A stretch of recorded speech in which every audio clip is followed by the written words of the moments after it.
Hello students, तो आज हम करेंगे एक्सरसाइज 10.3 का क्वेश्चन नंबर 10। तो क्वेश्चन नंबर 10 क्या कहता है? By splitting the following figures into rectangles. यहाँ पे दो फिगर दे रखे हैं, हमें इनको रेक्टेंगल्स में स्प्लिट करना है। फाइंड दियर एरियाज, और हमें इसका एरिया फाइंड आउट करना है। और यहाँ पे ब्रैकेट में दे रखा है the measures are given in centimetre. यहाँ पे जो मेजर दे रखा है ना, ये सब सेंटीमीटर में है। तो यहाँ पे सबसे पहले हम तो इसको स्प्लिट कर लेते हैं।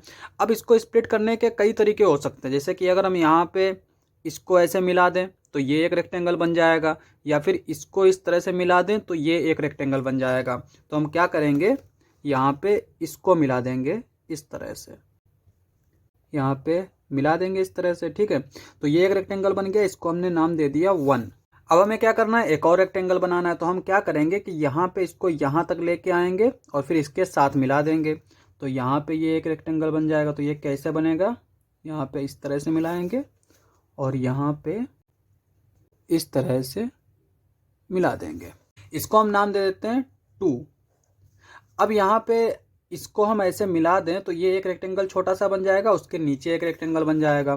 तो यहाँ पे हम क्या करेंगे, इस तरह से मिला देंगे। तो यहाँ पे ये एक रेक्टेंगल बन गया, इसको हमने नाम दे दिया 3, और एक ये रेक्टेंगल हो गया, इसको हमने नाम दे दिया 4। अब यहाँ पे अगर हम इसकी टोटल लंबाई देखें, देखो ये क्या है हमारा 3 सेंटीमीटर, और यहाँ से यहाँ क्या है 4 सेंटीमीटर। 3 4 7 सेंटीमीटर। तो इसकी जो इस तरह से लेंथ है ना, ये हमारी क्या है 7 सेंटीमीटर।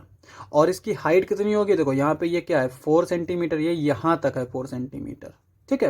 उसके बाद में ये +2, 4 + 2 क्या हो जाएगा 6, यहाँ से यहाँ तक, और फिर ये 1, तो ये 7 हो गया। तो इसकी हाइट भी जो है वो 7 सेंटीमीटर है, इस तरह से। अब रेक्टेंगल का एरिया फाइंड आउट करने के लिए हमें क्या चाहिए होता है, एक तो उसकी लेंथ चाहिए होती है और उसकी ब्रेथ चाहिए होती है। अब यहाँ पे फर्स्ट रेक्टेंगल देखो, हमें ये मेजर करना है, उसके बाद में हमें ये मेजर करना है। तो पहले तो हम इसको मेजर कर लेते हैं। इसको कैसे मेजर करेंगे, इसकी टोटल हाइट 7 सेंटीमीटर है, और यहाँ से अगर हम बेस से देखें तो यहाँ से यहाँ तक, यानी यहाँ से यहाँ तक यह था 3 सेंटीमीटर। तो 7 में से अगर हम 3 माइनस कर देंगे तो क्या बचेगा 4। तो यहाँ पे ये जो फर्स्ट रेक्टेंगल है, इसकी हाइट हो जाएगी 4 सेंटीमीटर। अब यहाँ पे देखो, ये हमारा क्या है 2, ठीक है, और ये है हमारा 3। 3 + 2 क्या होता है 5, और इसकी टोटल कितनी है 7। तो 7 में से अगर हम 5 माइनस करेंगे तो कितना बचेगा 2 बचेगा। तो इसकी ब्रेथ जो है वो 2 सेंटीमीटर हो जाएगी। तो फर्स्ट रेक्टेंगल की तो हमने लेंथ और ब्रेथ फाइंड आउट कर ली है। तो अब इसका हम एरिया भी फाइंड आउट कर लेंगे। लेकिन यहाँ पे अगर हम सेकेंड वाला देखें तो यहाँ पे देखो, ये हमारा क्या दे रखा है 3 दे रखा है, और यहाँ से यहाँ तक तो हमने देखा कि ये 4 सेंटीमीटर आ रहा है। तो अगर हम 4 में से इस 1 को माइनस कर दें तो ये क्या बचेगा 3 बचेगा। तो ये जो आएगा ये आएगा 3 सेंटीमीटर। अब ये 3 सेंटीमीटर है, ये 3 सेंटीमीटर है, हमें मिल गई। अब चूंकि यहाँ पर ये इक्वल है तो इसको हम स्क्वायर बोलेंगे। तो स्क्वायर की साइड क्या आएगी 3 सेंटीमीटर, ये 3 सेंटीमीटर, ये 3 सेंटीमीटर है, और ये इसके पैरेलल है, ये इसके पैरेलल है, तो ये भी 3 सेंटीमीटर होगा, ये भी 3 सेंटीमीटर हो जाएगा। तो यहाँ पे रेक्टेंगल 2 का भी हमें साइड्स मिल गई। अब आते हैं हम रेक्टेंगल 3 की तरफ। तो रेक्टेंगल 3 देखो हमारा क्या है, इसमें ये तो हमें दे रखा है 2 सेंटीमीटर।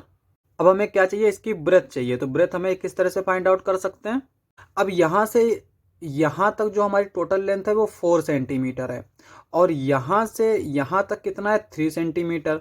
तो ये वाली 3 सेंटीमीटर होगी, और उसका ये जो है ना ये 3 सेंटीमीटर होगा। तो 4 में से अगर हम 3 माइनस करेंगे तो 1 आ जाएगा, तो ये होगा 1 सेंटीमीटर। तो रेक्टेंगल 3 का भी हमें लेंथ और ब्रेथ मिल गया। अब हम रेक्टेंगल 4 देखते हैं। तो रेक्टेंगल 4 क्या है, ये 3 है, ये 3 है, तो इसका मतलब क्या हुआ, ये एक स्क्वायर है।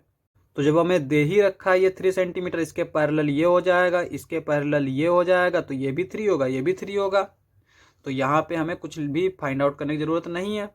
अब हम क्या करते हैं, इनके अलग अलग एरिया फाइंड आउट कर लेते हैं, और सारे एरिया को ऐड कर देंगे तो हमें टोटल एरिया निकल आएगा, ठीक है।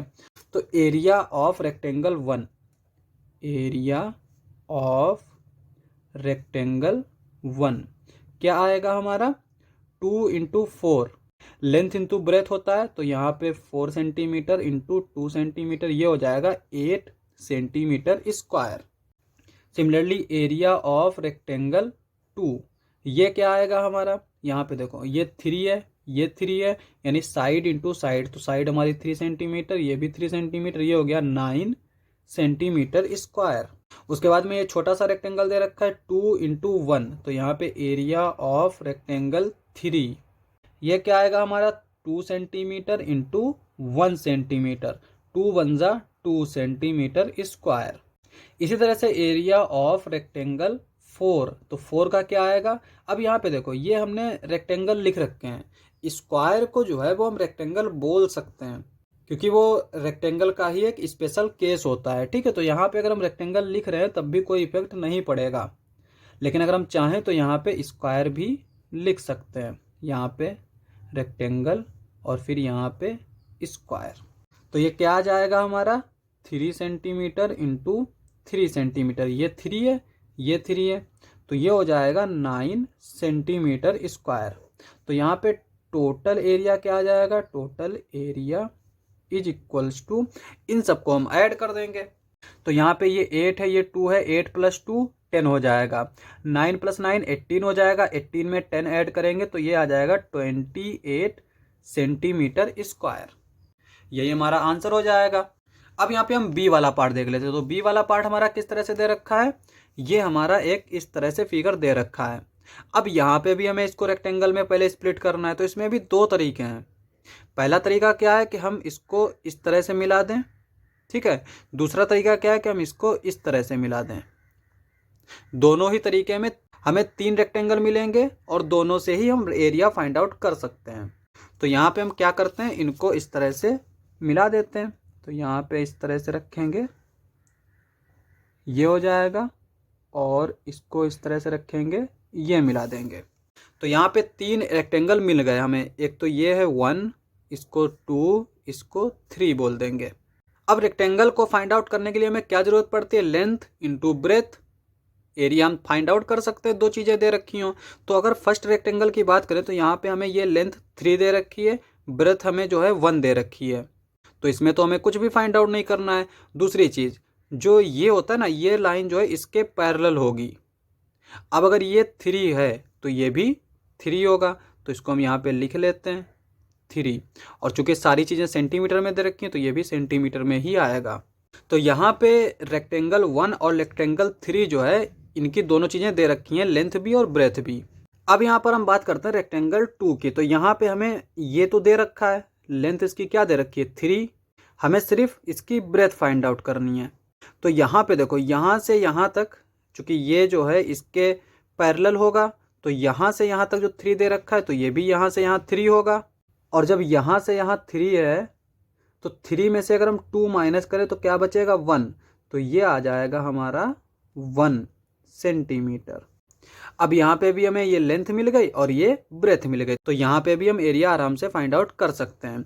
तो यहाँ पे बी का आंसर क्या होगा, पहले लिखेंगे हम एरिया ऑफ रेक्टेंगल 1। तो रेक्टेंगल 1 का एरिया क्या आएगा 3 सेंटीमीटर इंटू 1 सेंटीमीटर, ये हमारी लेंथ हो गई, ये हमारी ब्रेथ हो गई, तो यह आएगा 3 सेंटीमीटर स्क्वायर। अब हम सेकेंड वाले रेक्टेंगल का एरिया देख लेते हैं। तो यहाँ पे लिखेंगे हम एरिया ऑफ रेक्टेंगल 2। तो ये क्या आएगा हमारा, यहाँ पे ये हो गई लेंथ और ये हो गई ब्रेथ, तो यहाँ पे भी 3 सेंटीमीटर इंटू 1 सेंटीमीटर, ये आ जाएगा 3 सेंटीमीटर स्क्वायर। उसके बाद में एरिया ऑफ रेक्टेंगल 3, ये क्या आएगा हमारा, यहाँ पे ये देखो 3 है, ये 1 है, तो ये हो जाएगा 3 सेंटीमीटर इंटू 1 सेंटीमीटर, ये आएगा 3 1 जा 3 सेंटीमीटर स्क्वायर। अब हम टोटल एरिया फाइंड आउट कर लेते हैं। तो यहाँ पे लिखेंगे टोटल एरिया, ये क्या आएगा 3 + 3 + 3, 3 3 जा 9, तो यहाँ पे 9 सेंटीमीटर स्क्वायर आ जाएगा। तो ये हमारा लास्ट पार्ट था, क्वेश्चन समाप्त। नेक्स्ट लेक्चर में करेंगे नेक्स्ट क्वेश्चंस। आज के लिए बस इतना ही।